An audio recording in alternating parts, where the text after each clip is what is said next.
Good morning students. इससे पहले अपन ने बीटा जो कांस्टेंट था उसका निर्धारण किया था, बीटा कांस्टेंट आया था उसका निर्धारण किया था।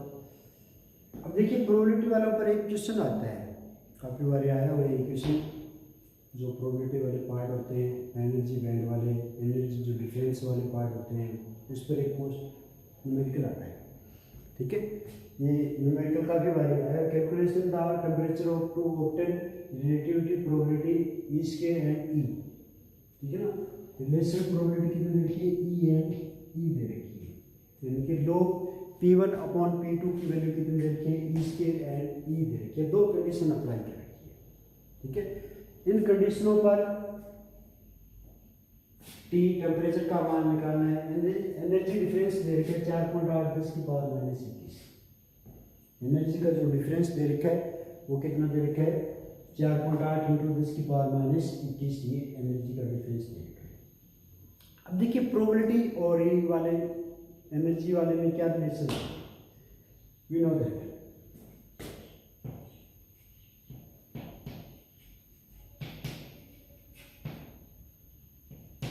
P1 बराबर क्या होता है, C एक्सपोनेंशियल माइनस क्या रिलेशन आया था, P1 अपॉन K, यानी कि जो प्रोबेबिलिटी और एनर्जी में जो डिफरेंस आता है, जो रिलेशन आता है, वो रिलेशन कितना आया था, P1 इक्वल टू कितना आया था, C exponential minus E upon KT के रूप में क्या आया था, इसका रिलेशन आया था। P1 बराबर कितना होता है, C exponential minus E upon KT, से कांस्टेंट होता है E के रूप में कितना आ गया, माइनस E अपॉन KT की वैल्यू आ गई। ठीक है, ये तो P फर्स्ट के लिए था।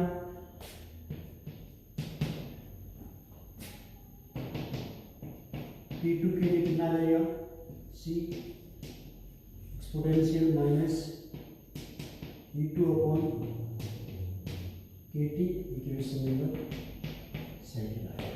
P1 बराबर C exponential minus E upon KT और P2 बराबर C exponential minus E upon E2 upon KT के रूप में सेकंड इक्वेशन आ गई मेरे पास।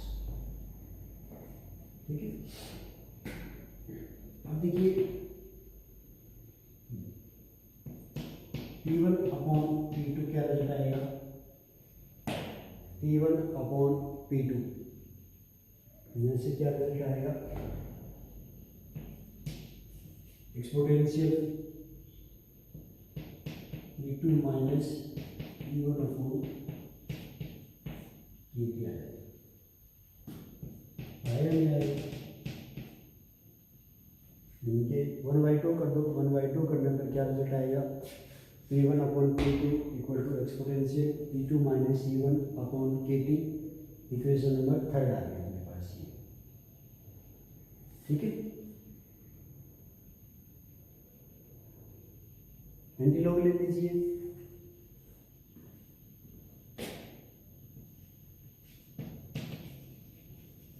एंटीलॉग ले लो, इसका क्या आएगा, log E P1 upon P2 equal to कितना आया, E2 minus E1 upon KT। ठीक है,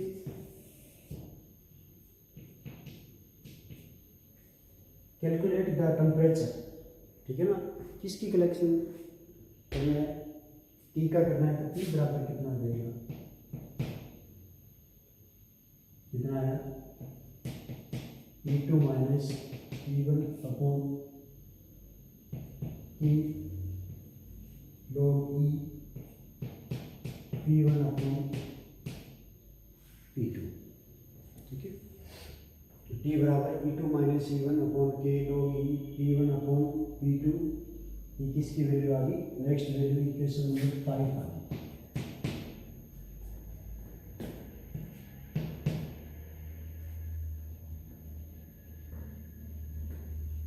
ठीक है, फर्स्ट कंडीशन क्या दे रखी है, log E P1 upon P2 बराबर कितना है, ठीक है ना। P1/P2 कितना है इसके, P1/P2 बराबर कितना दे रखा है इसके लिए कैलकुलेशन करनी है इसकी, क्योंकि E2 माइनस E1 कितना दे रखा है 4.8 10⁻21, ठीक है। 4.8 10⁻21 ये आ गया, ठीक है। या फिर P1/P2 बराबर कितना है इसके, और के बराबर कितना आता है 1.38 10⁻23, ठीक है। वोल्टेज मान लेता है का मान के बराबर 1.38 10⁻23, ये वाली वैल्यू पुट कर दीजिए, देन ठीक कितना आएगा E2 माइनस E1 कितना देर है 10⁻21 अपॉन 1.38 इंटू 10⁻³ इंटू 2 आ जाएगा। और इसको जब सरल करेंगे तो इसकी वैल्यू कितनी प्राप्त होगी, सरल कर लीजिए इस वाले पार्टों को, कितना रिजल्ट आएगा, क्या रिजल्ट आएगा,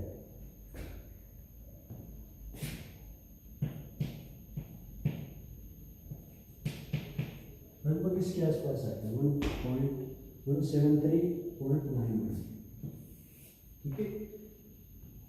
ये वैल्यू किसकी आ जाएगी 173 इंटू 91 के रूप में वैल्यू आ गई, किया है, ठीक है। अब बी कनेक्शन क्या है, P1/P2 की वैल्यू कितनी दे रखी है E दे रखी है, देन P की वैल्यू कितनी आ जाएगी यहाँ से E2 minus E1 value put कर दीजिए 0.48 इंटू 10⁻21 अपॉन 1.38 इंटू 10⁻23 इंटू 1। इस वाले पार्ट को क्या कर लेते हैं, सरल कर लेते हैं। सरल करने के बाद में क्या रिजल्ट आएगा, यानी कि इस वाले पार्ट जो पार्ट आया था उसका दोगुना हो जाएगा, यहाँ पे जो रिजल्ट आया था उस वाले पार्ट का क्या हो जाएगा, लगभग दोगुना हो जाएगा। 783 केल्विन के रूप में क्या आ जाएगा, रिजल्ट आ जाएगा। Calculate the temperature of the relative probability is K and E, ठीक है।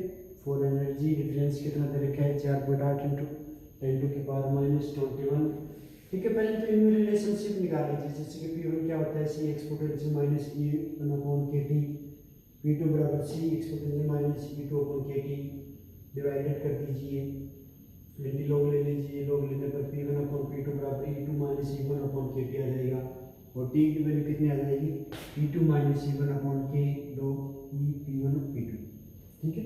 P1/P2 की वैल्यू कितनी रखेंगे, इसके यहाँ पे रखेंगे तो कितना बच गया 2 बच जाएगा। K की वैल्यू कितनी होती है 1.38 10⁻23 हो जाएगी। E2 माइनस E1 कितना दे रखा है 4.8 10⁻21 ये दे रखी है, ठीक है। वैल्यू रखेंगे तो कितनी वैल्यू आ जाएगी, और इफ यहाँ पे P1/P2 बराबर E की वैल्यू रखेंगे तो क्या रिजल्ट आएगा, जो पहले वाला था उस वाले से मल्टीप्लाई हाई दूना हो जाएगा, ठीक है। सेकंड वाला पार्ट देखिए, फर्स्ट कौन सा था, इससे पहले जो अपन ने न्यूमेरिकल किया था स्टैटिक्स वाले पार्ट में, जो स्टैटिक्स वाले पार्ट में यानी 3 प्रकार की स्टैटिक्स अपने पास थी, उसमें क्या होते हैं कुछ न्यूमेरिकल भी उसमें उपस्थित होते हैं, यानी कि न्यूमेरिकल 3 या 4 न्यूमेरिकल अपने पास आते रहते हैं, ठीक है ना। 3-4 में एक तो थर्मोडाइनमिक्स वाले पार्ट में भी न्यूमेरिकल आएंगे, थर्मो के जो पार्ट होते हैं उसमें भी न्यूमेरिकल उपस्थित होते हैं, ठीक है। वोल्टेज वाले पार्ट, ठीक है, कार्य जो उष्मा इंजन कार्बन इंजन थे उन वाले पार्टों पर क्या आते हैं न्यूमेरिकल आते हैं, और स्टैटिक्स वाले पार्टों पर भी क्या आते हैं न्यूमेरिकल आते हैं। इससे पहले वाला जो न्यूमेरिकल था वो कौन सा था, यानी कि जो बीच में एनर्जी बैंड दे रखा था, बीच में गैप दे रखा था, उस पर क्या है जो प्रॉपर्टी वाले पार्ट प्रोबेबिलिटी वाले पार्ट थे, उस पर क्या निकाला था अपन ने, टेम्परेचर वाले पार्ट, टेम्परेचर का मान निकाला था। ठीक है, अब देखिए सेकंड कौन सा है, यदि आइंस्टीन फ्रीक्वेंसी दे रखी है 10⁻⁻13 हर्ट्ज। ठीक है, आइंस्टीन की जो फ्रीक्वेंसी है वो कितने दे रखी है, 3×10⁻13 हर्ट्ज। देन आइंस्टीन का जो टेम्परेचर है वो कितना आएगा, यानी कि आइंस्टीन फ्रीक्वेंसी कितने दे रखी है, 3×10⁻13 हर्ट्ज, और आइंस्टीन का जो टेम्परेचर है वो कौन सा है ये। अब इसके लिए सिंपल सा फॉर्मूला होता है, टेम्परेचर का मान निकालना, टेम्परेचर मान थीटा के रूप में रेट करना।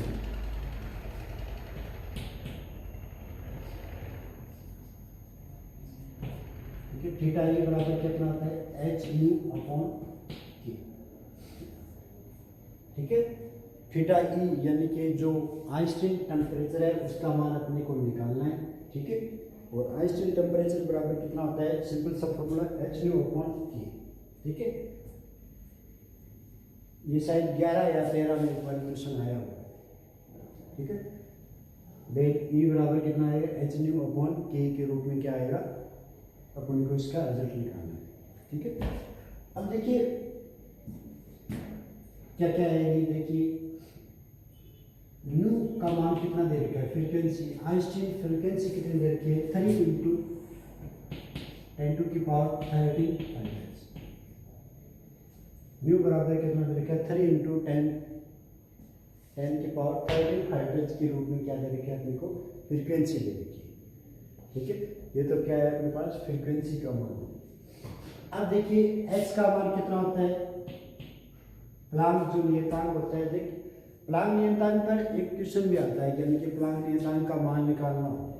प्लांक नियतांक h होता है ना, उसका मान अपन किस प्रकार में, जैसे प्लांक नियतांक का मान कितना होता है, 6.63 10⁻34 जूल सेकेंड। ठीक है, प्लांक कांस्टेंट का मान कितना होता है, 6.63 10⁻34 जूल सेकेंड। ठीक है, अब स्टैटिक्स वाले पार्ट में क्वेश्चन आया हुआ है, प्लांक नियतांक h का मान निकालना। ठीक है ना, यानी कि h को अपन किस प्रकार प्रदर्शित करते हैं, ये स्टैटिक्स वाले क्वेश्चन में पूछा हुआ है। इससे पहले अपन ने बीटा का एक्सप्लेन भी किया था। ठीक है ना, बीटा का एक्सप्लेन भी उसमें क्या है पूछा हुआ है, और इसी प्रकार प्लांक नियतांक h बराबर क्या आता है, 6.63 10⁻34 जूल पर सेकेंड। इसका मान भी अपने को निकालना होता है, यानी कि इसका क्या करना है, निर्धारण करना होता है, एक्सपेरिमेंट्स वाले पार्ट को भी करना होता है। इस बराबर 6.63 10⁻34। ठीक है, इसका एक्सप्लेन भी है, वो आगे देखेंगे कि वोल्टेज मान नियतांक। ठीक है, वोल्टेज मान नियतांक का मान कितना होता है, वोल्टेज मान नियतांक का मान 1.38 10⁻23 जूल पर केल्विन के रूप में क्या होता है, वोल्टेज मान नियतांक का मान होता है 1.38 10⁻23 जूल पर केल्विन। 1.38 10⁻23 जूल पर केल्विन के रूप में क्या होते हैं, इसके मान होते हैं। ठीक है, डेली बराबर कितना हो गया, h/k, न्यू बराबर 3×10⁻13 हर्ट्ज, h बराबर 6.63 10⁻34, और k बराबर कितना है 1.38 10⁻23 जूल पर केल्विन। ठीक है, ये वाली वैल्यू को क्या करते हैं, जो इक्वेशन दे रखी है उसमें पुट कर दीजिए। ठीक है, इक्वेशन कितनी दे रखी है, डेल ई बराबर क्या है, h/kT के रूप में अपने पास इक्वेशन है। तो डेल ई बराबर कितना आया, h का मान कितना है 6.63 10⁻34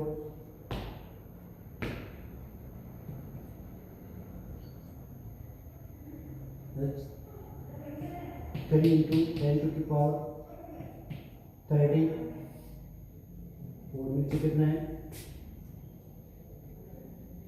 1.38 10 टू की पावर 23।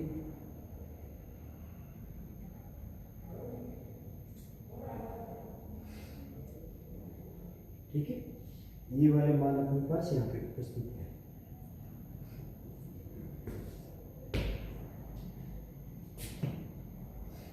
अब देखिए यहाँ पे कितना मान आएगा, डेल ई बराबर कितना दे रखा है 6.63 10 टू की पावर -34 और 3 इंटू 10 टू की पावर 30 1.38 10 टू की पावर -23। ठीक है, ये मान किसके लिए अप्लाई कर रखे हैं अपने डेल ई के लिए कर रखे हैं और इस वाली इक्वेशन को अपनी सही कर रखे हैं। ठीक है, सारे के सारे पार्ट सरल कर लो, जो कट रहा है उसको काट देना, जो बच रहा है वो लिख देना। सरल करने के बाद में कितनी वैल्यू प्राप्त होगी, इस वाले पार्ट को यदि सरल करें तो कितनी वैल्यू प्राप्त होगी 1441.30 केल्विन। ठीक है, ये वैल्यू प्राप्त होगी शायद, और आप सरल करके देख लेना इसको। वैल्यू बराबर कितना है 1441.30 केल्विन। कैलकुलेशन कितनी आई इसकी, वैल्यू बराबर